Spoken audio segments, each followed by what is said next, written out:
오늘 목사님께서 노예 임원에 참여하셔서 제가 말씀을 대신 전합니다. 담임 목사님 은혜가 넘치는 일정 되도록 기도 부탁드립니다. 삶의 문제와 어려움이 닥칠 때 어떠한 방법으로 피하느냐보다는 어디로 피하느냐가 더 중요하다는 사실입니다. 닭이 독수리와 매와 같은 맹금류의 먹이가 되는 것을 피하기 위해서 아무리 열심히 심지어 목숨을 걸 정도로 자신의 머리를 모리에 박는다고 생각해 보십시오. 거기에 머리를 놓고 양쪽 눈을 감을지라도 우리가 잘 알고 있는 대로 소용이 없습니다. 머리를 더 깊이 감추면 감출수록 맹금류에 더 쉬운 먹잇감이 될 수밖에 없습니다. 오늘날 살아가는 우리 또한 마찬가지입니다. 하나님을 신뢰한다면 하나님의 섭리하심을 믿고 감당치 못할 시험 당함을 허락하지 않으시는 하나님을 신뢰하며 인내하고 하나님의 때를, 하나님의 시간을 기다려야 합니다. 처음에는 하나님을 신뢰하는 척하다가 기다리지 못하고 하나님의 불평하며 다른 방편을 찾아서는 안 된다는 사실입니다. 오늘 말씀에 나오는 다윗이 위험과 어려움과 고난과 역경 가운데 다른 것을 찾은 것이 아니었습니다. 하나님을 신뢰하며 하나님께 나아갔다는 사실입니다. 사울이 죽이려 할 때 자신의 사랑했던 압살롬이 배반을 했을 때 수많은 고난과 역경 가운데 세상으로 나아간 것이 아니라 세상에서 그 무엇을 찾은 것이 아니라 하나님을 신뢰하며 하나님께 기도하며 하나님께 피했다는 사실입니다. 그래서 오늘 본문 1절의 말씀을 함께 읽습니다. 여호와여 내가 주께 피하오니 나를 영원히 부끄럽게 하지 마시고 주의 공의로 나를 건지소서. 지금 다윗은 고난의 상황 가운데 진정 피할 곳이 하나님이라는 사실을 정확하고도 분명하게 알았습니다. 세상 사람들은 위험과 어려운 상황에 처하면 자신에게 있어서 가장 소중하고 믿을 수 있는 그 무엇을 의지하게 됩니다. 그러나 그 세상의 그 무엇은 우리에게 참된 안식처가 될 수 없지만 하나님만이 우리의 가장 의지가 되고 진정 우리에게 평안을 줄 수 있다는 사실을 다윗은 알았기 때문에 수많은 고난과 역경 가운데 알았기 때문에 다윗은 예수님 하나님께로 피했다는 사실입니다. 계속해서 다윗은 하나님께서 어떠한 분이신지 고백합니다. 공의로운 분이라는 사실을 그는 깨달았습니다. 하나님은 공의로운 분이시기 때문에 순종하며 인내하는 자들에게 결국 하나님께서 공정한 판단과 그에 따른 보상해 주실 것을 알았습니다. 그래서 다윗은 공의로운 하나님께 2절에 자신의 기도에 귀를 기울여 달라고, 자신을 건져 달라고, 자신을 구해 달라고 고백하였습니다. 계속해서 3절을 고백합니다. 주는 나의 반석과 산성이시니 그러므로 주의 이름을 생각하셔서 나를 인도하시고 지도하소서. 여기서 나의 반석이시니라고 고백을 합니다. 우리나라 성경에는 없지만 히브리어 성경에는 3절의 서두에 이유를 뜻하는 접속사 키라는 단어가 있습니다.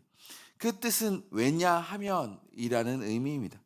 다윗이 고난 가운데 여호와께 피했던 이유는 하나님께서 나의 반석과 산성이 되기 때문에 하나님께 피했다는 사실입니다. 다윗은 자신에게 경쟁심과 질투심을 가진 사울 왕으로부터 수년 동안 도망친 경험이 있습니다. 그래서 다윗은 반석과 산성에 대해서 너무나 잘 알고 있었습니다.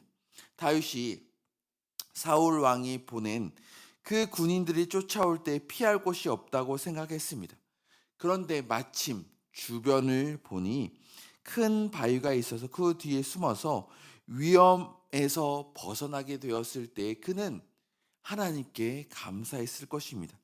그곳에 바위를 두게 하신 하나님, 그래서 저는 피할 수 있습니다 라고 고백을 하였을 것입니다. 아마 그 바위가 없었다면 자신은 분명 잡혔을 것이기 때문입니다. 다윗은 그 바위 뒤에 숨어 있으면서 그럼에도 불구하고 얼마나 두렵고 떨렸을까요?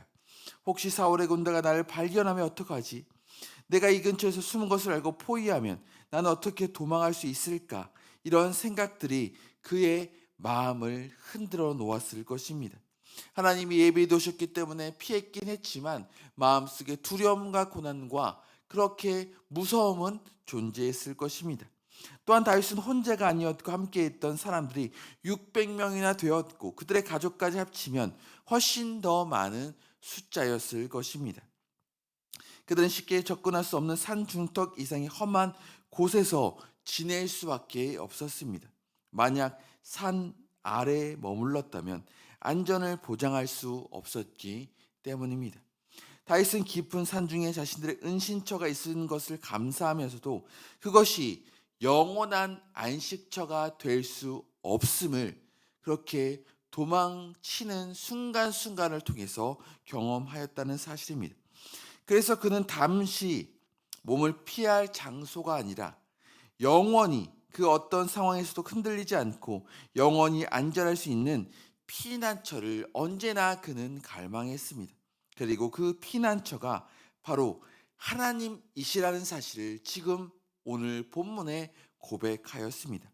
즉 다윗에게 있어서 진정한 안식처이고 반석이고 산성은 바로 하나님이심을 그 도망치는 순간, 전쟁에서 그렇게 싸우는 순간, 전생의 삶의 순간 가운데 그는 느꼈고 그래서 하나님만이 나의 참된 피난처고 산성이심을 지금 오늘 본문을 통해서 고백을 하고 있었던 것입니다.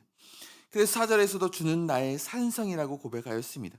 사랑하는 성도 여러분, 하나님은 우리의 반석이심이 영원한 산성이 되십니다. 우리의 참된 은신처가 되십니다. 오늘날 사랑은 우리의 세상이 아니라 하나님께를 피할 때 참된 안식과 우리들 또한 평안을 누릴 수 있습니다. 다윗이 사울의 추격 속에서 하나님을 반석과 산성으로 삼고 고난 가운데 하나님께 피했던 것처럼 우리의 삶의 고난과 역경, 어려움, 환란이 찾아올 때 세상을 피하지 마시고 세상의 그 무엇을 의지하지 마시고 하나님께 피하셔서 하나님이 주시는 참된 평안과 참된 안식 가운데 살아가시는 저와 성도 여러분 되시기 바랍니다. 계속해서 다윗은 하나님께 도움을 요청하고 있습니다. 5절입니다. 함께 읽습니다. 내가 나의 영을 주의 손에 부탁하나이다. 진리의 하나님 여호와여 나를 속량하셨나이다. 이 말씀은 예수님께서 십자가 위에서 하신 7말씀 중 하나입니다. 지금 다윗은 사울 왕이나 제적들의 손이 아무리 커도 하나님의 손보다 크지 않음을 다윗은 알고 있었습니다.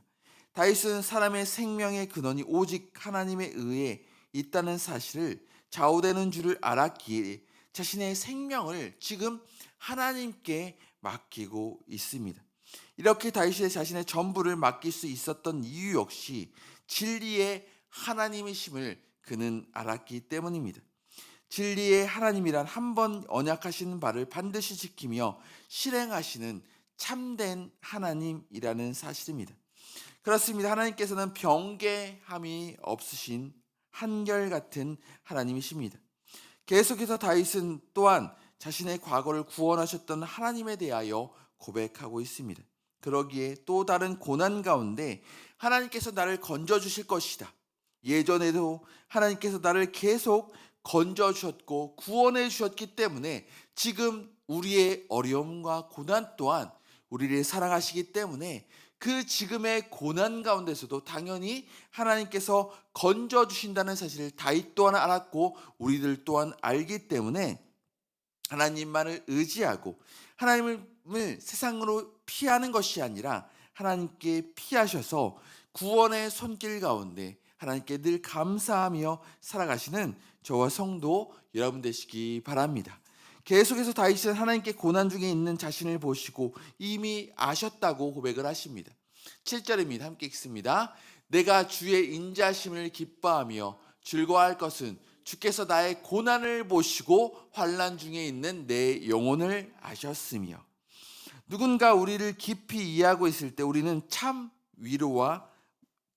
많은 위로와 격려를 받습니다. 성도 여러분, 같이 사는 가족이라고 할지라도 서로에 대해서 잘 이해할 수 없는 현실입니다. 다윗은 하나님께서만이 자신의 처지를 깊이 공감하고 알고 계셨다는 사실을 그는 알았습니다. 그래서 다윗은 자신의 고통이 채 지금 끝나지 않았지만 하나님께서 내 발을 넓은 곳에 세우셨다고 믿음의 고백을 하며 나아갑니다.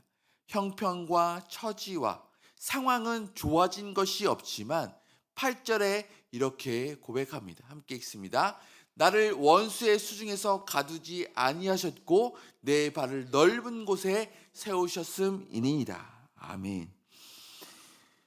다윗은 상황은 변하지 않았습니다. 그러나 나의 처지를 잘 아신 하나님께서 결국 자신을 승리하게 해주실 것이라는 지금 믿음의 고백을 하며 나아갑니다. 그렇다면 지금 다윗의 상황은 어땠기에 그렇게 하나님께 피하고 싶었고 그렇게 하나님의 손을 간절히 구하며 나아갔을까요? 9절부터 13절입니다. 함께 읽습니다. 여호와여, 내가 고통 중에 있사오니 내게 은혜를 베푸소서. 내가 근심 때문에 눈과 몸과 영이 쇠하였나이다. 내 일생을 슬픔으로 보내며 나의 연수를 탄식으로 보내며 내 기력이 나의 죄악 때문에 약해지며 나의 뼈가 쇠하도소이다. 내가 모든 대적들 때문에 욕을 당하고 내 이웃에게는 심히 당하니 내 친구가 놀라고 길에서 보는 자가 나를 피하였나이다. 내가 잃어버린 바 됨이 죽은 자를 마음에 두지 아니함 같고 깨진 그릇과 같으니이다. 내가 무리의 비방을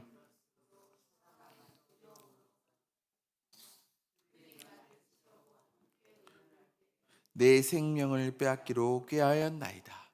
이처럼 다윗은 감정에 정리되지 않는 것처럼 표현을 하며 자신의 모습이 지금 총체적 난국에 빠져 있다. 그래서 자신은 지금 너무나 고난이고 어렵고 힘들다고 고백을 하였습니다. 그렇지만 그 전은 하나님께서 피했던 하나님께서 결국 나를 건져 주실 것이다. 하나님께서 나를 결국 구원해 주실 것이다. 믿음의 반석 위에 세워 주실 것이다. 구원의 반석 위에 세워 주신다는 사실을 그는 고백하며 나아갔습니다. 우리들 또한 마찬가지입니다. 이러한 시인의 고백은 우리에게 참 많은 위를 전해집니다. 나만 겪는 고난과 비참과 처절한 상황이 아니기 때문입니다. 믿음의 선질들도 똑같이 겪었고 결국 승리했기 때문에 오늘날을 살아가는 우리들 또한 마찬가지입니다. 결국 승리는 우리에게 있을 것이고 결국 세상에 대하여 우리가 승리를 선포하며 나아갈 수 있다는 사실입니다. 그렇기 때문에 결론적으로 다윗은 비록 자신의 상황이 비참하고 처절하고 극심한 고난의 때에 하나님을 의지하고 하나님을 신뢰하며 나아갔습니다. 다윗은 하나님께서 자신의 처신과 상황을 보시고 아시는 분이라는 믿음의 확신이 있었습니다. 오늘날 우리가 기도하는 이유가 바로 여기에 있습니다. 새벽에 나와 수요일마다 금요일마다 어려움과 고난 가운데 하나님께 기도하는 이유가 바로 여기에 있습니다. 오늘날 하나님은 우리가 의지하고 신뢰할 만한 분이기 때문입니다. 하나님은 나의 상황과 처지를, 형편을, 우리의 사랑하는 가족을 모르지만, 가까운 사람들은 모르지만 하나님은 아시기 때문입니다. 지금 그래서 당장에 변하는 것이 없다고 할지라도 결국에 가서는 나를 구원해 주시는 분이기 때문입니다. 그래서 기도는 대단한 자리요, 하나님을 만나는 자리요, 하나님의 사랑을 확인하는 기도의 자리입니다. 주님은 우리에게 평안을 주시는 분입니다. 그 평안은 세상에 줄 수 있는 평안이 아닙니다. 그렇기에 세상의 어려움 가운데, 고난 가운데 세상을 향하여 나아가지 마시고 하나님께 피하셔서 하나님이 주시는 승리를 맛보시고 하나님이 주시는 평안 가운데 살아가시는 저와 성도 여러분 되시기 바랍니다. 기도하겠습니다. 참 좋으신 하나님 감사합니다. 오늘 말씀을 통해서 다윗 고난과 어려운 상황 가운데 힘들고 어렵다는 사실을 하나님께 고백하며 나아갔습니다. 그러나 하나님은 나를 너무나 잘 아신다. 하나님은 나를 결국 구원해 주실 것이다. 그래서 결국 그는 상황은 변하지 않았지만 승리의 창가를, 하나님께 기쁨의 창가를 올려드렸습니다. 오늘날 살아가는 우리의 삶도 마찬가지입니다. 세상을 향하여 나아가지 않게 하시고 하나님께 피하여 하나님 주신 참된 평안과 안식을 누리며 살아가는 우리들의 모습 되게 하여 주시옵소서. 하나님께 늘 동행하게 하시고 기도의 자리를 더욱더 사모하여 하나님이 주시는 그 날마다 주시는 그 문제 해결의 은혜를 날마다 누리고 살아가는 우리들의 모습 되게 하여 주시옵소서. 지금 임원에 계시는 우리 담임 목사님과 함께 늘 동행하시고 안전한 일정 될 수 있도록 역사하여 주시옵소서. 우리와 동행하시는 예수님의 이름으로 간절히 기도 올리옵나이다. 아멘.